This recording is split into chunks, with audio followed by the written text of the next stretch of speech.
News next top ನ್ಯೂಸ್ಗೆ ಸ್ವಾಗತ. ನಾನು ದರ್ಶನ್ ಶೆಟ್ಟಿ ನಾರ್ಕಳಿ. ಟಾಪ್ ನ್ಯೂಸ್ ನೋಡೋಣ. ಅದಕ್ಕೂ ಮುನ್ನ ಈ ಕ್ಷಣದ ಹೆಡ್ಲೈನ್ಸ್.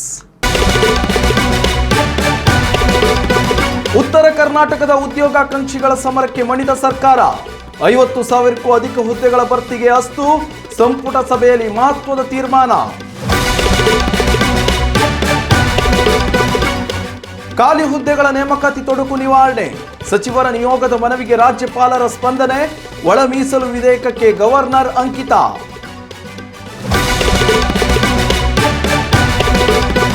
ಕುರ್ಚಿ ಕದನದ ಬೆನ್ನಲ್ಲೇ ಕಾಂಗ್ರೆಸ್ನಲ್ಲಿ ಕ್ಷಿಪ್ರ ಬೆಳವಣಿಗೆ.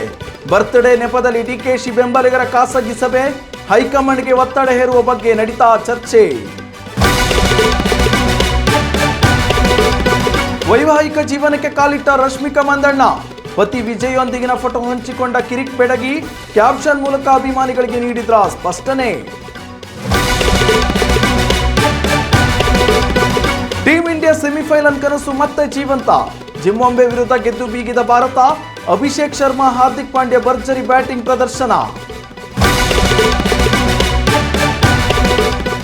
ಸರ್ಕಾರಿ ಹುದ್ದೆಗಳ ನೇಮಕಾತಿ ಪ್ರಕ್ರಿಯೆ ಆರಂಭಿಸುವಂತೆ ಸರ್ಕಾರಿ ನೌಕರರು ನಡೆಸುತ್ತಿದ್ದ ಉದ್ಯೋಗ ಸಮರಕ್ಕೆ ಕೊನೆಗೂ ಜಯ ದೊರಕಿದೆ. ಸಿಎಂ ಸಿದ್ದರಾಮಯ್ಯ ನೇತೃತ್ವದಲ್ಲಿ ನಡೆದ ಸಂಪುಟ ಸಭೆಯಲ್ಲಿ ಬರೋಬ್ಬರಿ 56,432 ಹುದ್ದೆಗಳ ನೇಮಕಾತಿಗೆ ಗ್ರೀನ್ ಸಿಗ್ನಲ್ ನೀಡಲಾಗಿದೆ. ಸಚಿವ ಸಂಪುಟ ಸಭೆ ಬಳಿಕ ಮಾಧ್ಯಮಗಳನ್ನು ಉದ್ದೇಶಿಸಿ ಮಾತನಾಡಿದ ಸಚಿವ ಎಚ್.ಕೆ. ಪಾಟೀಲ್, ನೇಮಕಾತಿ ಪ್ರಕ್ರಿಯೆ ಆರಂಭಿಸುವಂತೆ ತಕ್ಷಣ ಅನುಮೋದನೆ ನೀಡಿದೆ. ಮುಂದಿನ 30 ದಿನಗಳ ಒಳಗಾಗಿಯೇ ಈ ಎಲ್ಲ ಹುದ್ದೆಗಳ ನೇಮಕಾತಿ ಪ್ರಕ್ರಿಯೆ ನಡೆಯಲಿದೆ. ಪರಿಶಿಷ್ಟ ಜಾತಿ ಒಳ ಮೀಸಲಾತಿ ವಿಚಾರ ಹೈಕೋರ್ಟ್ನಲ್ಲಿದ್ದು, ಸದ್ಯ SC 15% ಮೀಸಲಾತಿ ಅನ್ವಯ ನೇಮಕಾತಿ ನಡೆಯಲಿದೆ ಎಂದು ಹೇಳಿದರು. ಕಳೆದ ಕೆಲವು ತಿಂಗಳುಗಳಿಂದ ಧಾರವಾಡ ಸೇರಿದಂತೆ ವಿವಿಧ ಜಿಲ್ಲೆಗಳಲ್ಲಿ ನೇಮಕಾತಿ ಪ್ರಕ್ರಿಯೆ ಸ್ಥಗಿತಗೊಳಿಸಿದ್ದ ರಾಜ್ಯ ಸರ್ಕಾರದ ಕ್ರಮ ಖಂಡಿಸಿ ಬೀದಿಗಿಳಿದು ವಿದ್ಯಾರ್ಥಿಗಳು ಹಾಗೂ ಉದ್ಯೋಗಾಕಾಂಕ್ಷಿಗಳು ಹೋರಾಟ ನಡೆಸಿದರು.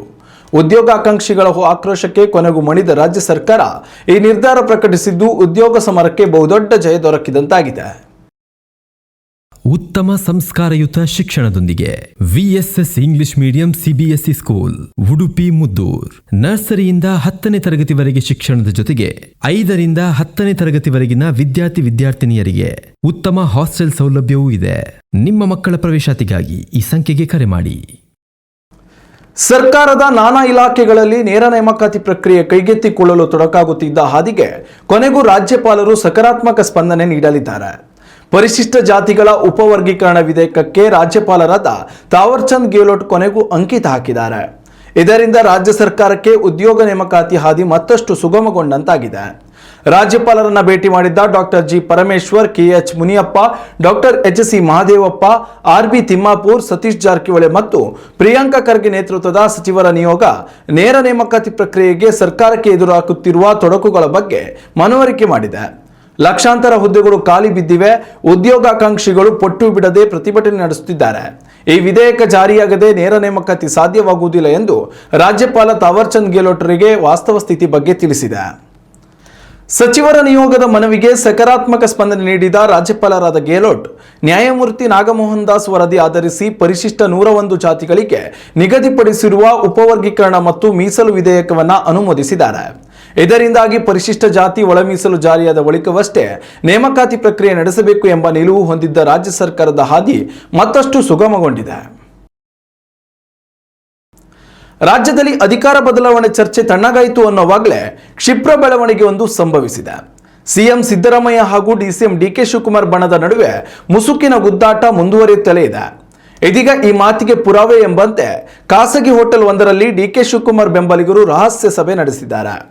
ಮಾಗಡಿ ಶಾಸಕ HC ಬಾಲಕೃಷ್ಣ ಹುಟ್ಟುಹಬ್ಬ ನೆಪದಲ್ಲಿ DK ಬಣದ ನಾಯಕರು ಹೈಕಮಾಂಡ್ಗೆ ತಮ್ಮ ಶಕ್ತಿ ಪ್ರದರ್ಶಿಸಿದ್ದಾರೆ.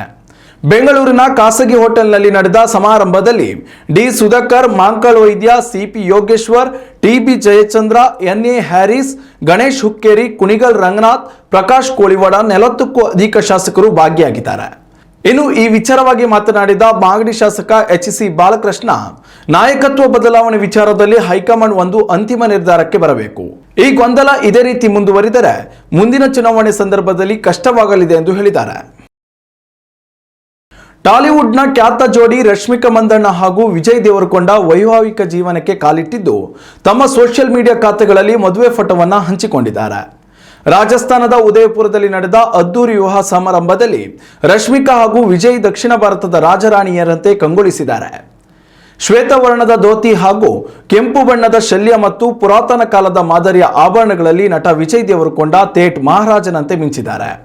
ರಶ್ಮಿಕಾ ಮಂದಣ್ಣ ಕೂಡ ಕೆಂಪು ಬಣ್ಣದ ಸೀರೆ, ಅದಕ್ಕೊಪ್ಪುವ ಆಭರಣಗಳನ್ನು ಧರಿಸಿ ಮುದ್ದಾಗಿ ಕಂಡಿದ್ದು, ಇವರಿಬ್ಬರ ಫೋಟೋಗಳಿಗೆ ಯಾರ ದೃಷ್ಟಿ ಬೀಳದೇ ಇರಲಿ ಎಂದು ಅಭಿಮಾನಿಗಳು ಹಾರೈಸಿದ್ದಾರೆ. ಇನ್ನು ಈ ಫೋಟೋಗಳಿಗೆ ಕ್ಯಾಪ್ಷನ್ ನೀಡಿರುವ ನಟಿ ರಶ್ಮಿಕಾ ಮಂದಣ್ಣ ಆ ಮೂಲಕ ಅಭಿಮಾನಿಗಳಿಗೆ ತಾವೇಕೆ ವಿಜಯರನ್ನೇ ತಮ್ಮ ಬಾಳ ಸಂಗತಿಯನ್ನಾಗಿ ಆಯ್ಕೆ ಮಾಡಿಕೊಂಡೆ ಎಂಬುದರ ಬಗ್ಗೆ ಸ್ಪಷ್ಟ ಸಂದೇಶ ರವಾನಿಸಿದ್ದಾರೆ. ಈ ಮೂಲಕ ಅನೇಕ ವರ್ಷಗಳಿಂದ ಅವರ ಮೇಲಿದ್ದ ಅಪವಾದಕ್ಕೆ ತೆರೆ ಎಳೆಯುವ ಪ್ರಯತ್ನ ಮಾಡಿದ್ರ ಎಂಬ ಅನುಮಾನ ಕೂಡ ಕೆಲವರಿಗೆ ಮೂಡಿರುವುದು ಸತ್ಯ. ನನಗೆ ನಿಜವಾದ ಪ್ರೀತಿಯನ್ನ ಕಲಿಸಿದ ವ್ಯಕ್ತಿ, ಶಾಂತಿಯಿಂದ ಬದುಕುವುದು ಹೇಗೆ ಎಂಬುದನ್ನು ತಿಳಿಸಿದ ವ್ಯಕ್ತಿ, ದೊಡ್ಡ ಕನಸನ್ನ ಕಾಣಲು ನಾನು ಅರಳು ಎಂಬುದನ್ನು ತಿಳಿಸಿದ ವ್ಯಕ್ತಿ, ನನ್ನಿಂದ ಎಷ್ಟು ಸಾಧಿಸಲು ಸಾಧ್ಯವಿದೆ ಎಂದು ನಾನು ಯೋಚಿಸಬಲ್ಲೆನೋ ಅದಕ್ಕಿಂತ ಹೆಚ್ಚಿನದನ್ನ ನನ್ನಿಂದ ಸಾಧಿಸಲು ಸಾಧ್ಯವಿದೆ ಎಂದು ನಿರಂತರವಾಗಿ ನನಗೆ ಪ್ರೋತ್ಸಾಹ ನೀಡಿದ ವ್ಯಕ್ತಿ, ಸ್ನೇಹಿತರೊಂದಿಗೆ ಪ್ರವಾಸಕ್ಕೆ ತೆರಳಲು ನನ್ನನ್ನು ಪ್ರೇರೇಪಿಸಿದ ವ್ಯಕ್ತಿ, ನಾನು ಏನನ್ನು ಮಾಡಲು ನನಗೆ ತಡೆ ನೀಡದ ವ್ಯಕ್ತಿ ವಿಜಯ್ ಎಂದು ತನ್ನ ಪತಿಯನ್ನ ಹಾಡಿ ಹೊಗಳಿದ್ದಾರೆ ರಶ್ಮಿಕಾ ಮಂದಣ್ಣ. ನಿಮ್ಮ ಪತ್ನಿಯಾಗಿರುವುದಕ್ಕೆ ನನಗೆ ಸಂಭ್ರಮವಿದೆ, ನಿಮ್ಮ ಪತ್ನಿ ಎಂದು ಕರೆಸಿಕೊಳ್ಳುವುದಕ್ಕೆ ನನಗೆ ಅತೀವ ಖುಷಿ ಇದೆ ಹಾಗೂ ಜೀವನ ಪರ್ಯಂತ ನಿಮ್ಮ ಪತ್ನಿಯಾಗಿ ಬಾಳಲು ನಾನು ಉತ್ಸುಕಳಾಗಿದ್ದೇನೆ ಎಂದು ರಶ್ಮಿಕಾ ಬರೆದುಕೊಂಡಿದ್ದಾರೆ. ಈ ತಾರಾ ಜೋಡಿಗೆ ಎಲ್ಲೆಡೆಯಿಂದ ಶುಭಾಶಯಗಳ ಮಹಾಪೂರವೇ ಹರಿದು ಬರ್ತಿದೆ. T20 ವಿಶ್ವಕಪ್ ಸೂಪರ್ 8 ಸುತ್ತಿನ ರೋಚಕ ಹಣಾಹಣಿಯಲ್ಲಿ ಜಿಂಬಾಬ್ವೆ ತಂಡದ ವಿರುದ್ಧ ಟೀಂ ಇಂಡಿಯಾ ಭರ್ಜರಿ ಗೆಲುವು ದಾಖಲಿಸಿದೆ. 72 ರನ್ಗಳಿಂದ ಈ ಪಂದ್ಯದಲ್ಲಿ ದಿಗ್ವಿಜಯ ಸಾಧಿಸಿದ ಹಾಲಿ ಚಾಂಪಿಯನ್ ಟೀಂ ಇಂಡಿಯಾ ಈ ಮೂಲಕ ಸೆಮಿಫೈನಲ್ ಕನಸನ್ನ ಜೀವಂತವಾಗಿಸಿಕೊಂಡಿದೆ. ಈ ಮೂಲಕ ಸತತ 2 ಪಂದ್ಯಗಳಲ್ಲಿ ಸೋತ ಜಿಂಬಾಬ್ವೆ ತಂಡ ಟೂರ್ನಿಯಿಂದ ಹೊರಬಿದ್ದಿದೆ. ಮೊದಲು ಬ್ಯಾಟಿಂಗ್ಗೆ ಇಳಿದ ಟೀಂ ಇಂಡಿಯಾ 4 ವಿಕೆಟ್ಗಳ ನಷ್ಟಕ್ಕೆ 256 ರನ್ಗಳನ್ನು ಸೇರಿಸಿತು. ಈ ಸವಾಲನ್ನು ಬೆನ್ನಟ್ಟಿದ್ದ ಜಿಂಬಾಬ್ವೆ ತಂಡ 20 ಓವರ್ಗಳಲ್ಲಿ 6 ವಿಕೆಟ್ ನಷ್ಟಕ್ಕೆ 184 ರನ್ಗಳನ್ನು ಗಳಿಸಿ ಸೋಲೊಪ್ಪಿಕೊಂಡಿತು. ಟೀಂ ಇಂಡಿಯಾ ಪರವಾಗಿ ಅಭಿಷೇಕ್ ಶರ್ಮಾ 55 ರನ್ ಸಿಡಿಸಿದ್ರೆ ಮತ್ತು ಹಾರ್ದಿಕ್ ಪಾಂಡ್ಯ 50 ರನ್ ಸಿಡಿಸಿ ಅಜೇಯರಾಗಿ ಉಳಿಯುವ ಮೂಲಕ ಪಂದ್ಯದ ಗೆಲುವಿನಲ್ಲಿ ಪ್ರಮುಖ ಪಾತ್ರ ವಹಿಸಿದ್ರು. ಜಿಂಬಾಬ್ವೆ ಪರ ಬ್ರಿಯಾನ್ ಬೆನೆಟ್ ಅಜೇಯ 97 ರನ್ಗಳನ್ನು ಗಳಿಸಿದರೂ ಕೂಡ ತಂಡವನ್ನ ಗೆಲುವಿನ ದಡ ಸೇರಿಸುವಲ್ಲಿ ವಿಫಲರಾಗಿದ್ದಾರೆ. ಈ ಗೆಲುವಿನೊಂದಿಗೆ ತಂಡದ ಪಟ್ಟಿಯಲ್ಲಿ 3ನೇ ಸ್ಥಾನ ಪಡೆದಿರುವ ಭಾರತ ವೆಸ್ಟ್ ಇಂಡೀಸ್ ತಂಡವನ್ನ ಎದುರಿಸಬೇಕಿದೆ. ಈ ಪಂದ್ಯದಲ್ಲಿ ಗೆದ್ದ ತಂಡವು ಸೆಮಿಫೈನಲ್ನಲ್ಲಿ ಆಡುವ ಅರ್ಹತೆ ಪಡೆದುಕೊಳ್ಳಲಿದೆ. ಇನ್ನಷ್ಟು ತಾಜಾ ಸುದ್ದಿಗಳಿಗಾಗಿ ನೋಡ್ತಾ ಇರಿ ನ್ಯೂಸ್ ನೆಕ್ಸ್ಟ್. ಇದು ವರ್ತಮಾನದ ಕೈಗನ್ನಡಿ. ಉತ್ತಮ ಸಂಸ್ಕಾರಯುತ ಶಿಕ್ಷಣದೊಂದಿಗೆ VSS English medium CBSE school Udupi Muddur. ನರ್ಸರಿಯಿಂದ 10ನೇ ತರಗತಿವರೆಗೆ ಶಿಕ್ಷಣದ ಜೊತೆಗೆ 5ರಿಂದ 10ನೇ ತರಗತಿವರೆಗಿನ ವಿದ್ಯಾರ್ಥಿನಿಯರಿಗೆ ಉತ್ತಮ ಹಾಸ್ಟೆಲ್ ಸೌಲಭ್ಯವೂ ಇದೆ. ನಿಮ್ಮ ಮಕ್ಕಳ ಪ್ರವೇಶಾತಿಗಾಗಿ ಈ ಸಂಖ್ಯೆಗೆ ಕರೆ ಮಾಡಿ.